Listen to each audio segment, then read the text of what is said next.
Christmas మనందరికీ ఇష్టమైన పండుగ. రారాజు క్రీస్తు యేసు నరావతారిగా ఈ లోకానికి అరుదించిన అందమైన పండుగ. లోకమంతా ఈ పండుగను సంబరంగా జరుపుకుంటుంది.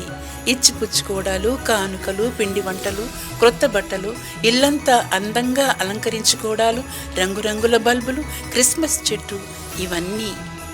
ఈ కథలోని పాత్రలను ఒక్కసారి గుర్తు చేసుకుందాం. మరియా, యోసేపు, దూతలు, గొల్లలు, జ్ఞానులు, ఆకాశాన నక్షత్రం, పశువుల పాక, ఇవన్నీ మనతో ఏమి మాట్లాడుతున్నాయో తెలుసుకుందామా? మరియా అందమైన, సుకుమారమైన, సున్నితమైన అమ్మాయి. అమ్మా నాన్నలకు ముద్దుల తనయిని. భవిష్యత్తు గురించిన భయం లేదు తనకు. అమ్మా నాన్నలకు తెలియకుండా ఏ పని చేయదు. అన్నీ అమ్మా నాన్నలే చూసుకుంటారు. దేవుడంటే ఎంతో ఇష్టం. దేవుని వాక్యం అంటే మరెంతో ఇష్టం. మరియకు దైవభక్తి ఎక్కువ. తన భవిష్యత్తు గురించి దేవుడే నిర్ణయం తీసుకుంటాడు. అమ్మా నాన్నలకు లోబడుతూ, దేవునికి భయపడుతూ జీవనం కొనసాగిస్తోంది. కాలం తన పని తాను చేసుకుంటూ పోతోంది. ఇంతలో మరియకు యోసేపు అనే యువకుడితో ప్రదానం చేయబడింది. ఆ గ్రామం అంతటా ఆనందం వెల్లివిరిసింది. పెద్దల నిర్ణయానికి, అమ్మా నాన్నల అభిప్రాయానికి తల వంచింది మరియా. ఒకరోజు ఎప్పటిలా మరియా తోటలో కూర్చుని వాక్యాన్ని చదువుకుంటోంది. వాతావరణం చల్లగా, హాయిగా ఉంది. దేవుని గొప్పతనమును ధ్యానిస్తూ కళ్ళు మూసుకున్న మరియకు కళ్ళ ముందు గొప్ప వెలుగు. తెల్లని వస్త్రాలతో దేవదూత నిలబడి ఉంది. భయం, ఆశ్చర్యం ఆమెను ఆవరించగా అలాగే చూస్తుండిపోయింది. దయాప్రాప్తురాలా, నీకు శుభము, ప్రభువు నీకు తోడై ఉన్నాడు. దూత నోటి నుండి ఈ శుభవచనం వినగానే ఆశ్చర్యంతో కళ్ళు పెద్దవి చేసి చూసింది. ఇదేమిటా అని ఆలోచిస్తుండగా ప్రభువు దూత, మరియా, భయపడకుము, దేవుని వలన నీవు కృప పొందితివి. ఇదిగో, నీవు గర్భము ధరించి కుమారుని కని ఆయనకు యేసు అని పేరు పెట్టుదువు. ఆయన గొప్పవాడై సర్వోన్నతిని కుమారుడనబడును. ప్రభు అయిన దేవుడు ఆయన తండ్రి అయిన దావీదు సింహాసనమును ఆయనకిచ్చును. ఆయన యాకోబు వంశస్థులను యుగ యుగములు ఏలును.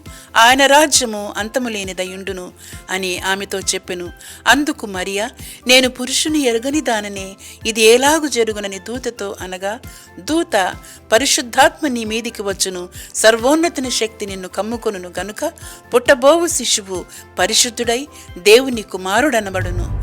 అందుకు మరియా, ఇదిగో ప్రభుదాసురాలను, నీ మాట చొప్పున నాకు జరుగునుగాక. ఇది యోసేపు కథ. మరియతో ప్రదానం చేయబడిన యోసేపు ఈ సంగతి తెలుసుకొని రహస్యంగా ఆమెను విడనాడాలని ఉద్దేశించాడు.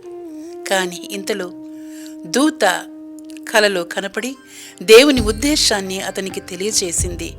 దేవుని చిత్తానికి లోబడిన యోసేపు మరియ యొద్దకు వచ్చాడు. ఆమె బాధ్యతను తీసుకున్నాడు. నవ్వేవారు నవ్వినా, ఎగతాళి చేసినా, సూటిపోటి మాటలతో బాధ పెట్టినా తమ గురి వైపుకు, తమ గమ్యం వైపుకు సాగింది వీరి పయనం.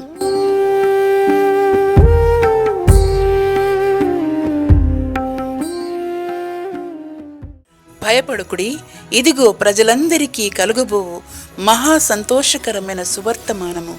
దావీదు పట్టణమందు నేడు రక్షకుడు మీ కొరకు పుట్టి ఉన్నాడు.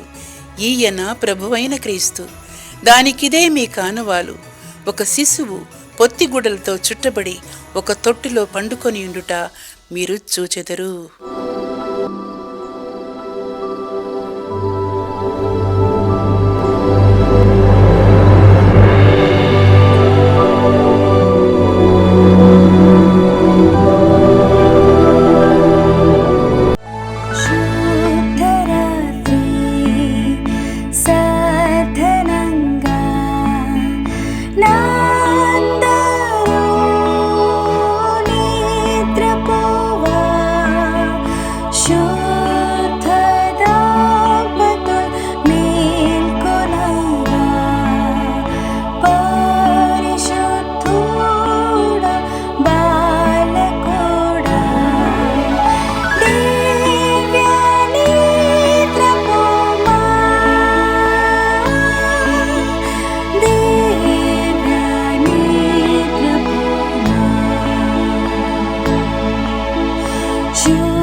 క్రిస్మస్ ఇది కథ కాదు, వాస్తవం. దేవుని ప్రణాళికకు అంకురార్పణ జరిగిన సమయం. సర్వోన్నతమైన స్థలములలో దేవునికి మహిమ, తనకిష్టమైన ప్రజలకు భూమి మీద సమాధానం. ఇదే క్రిస్మస్ సందేశం. రక్షకుని జననం మానవాళికి సర్వోత్తమమైన కానుక.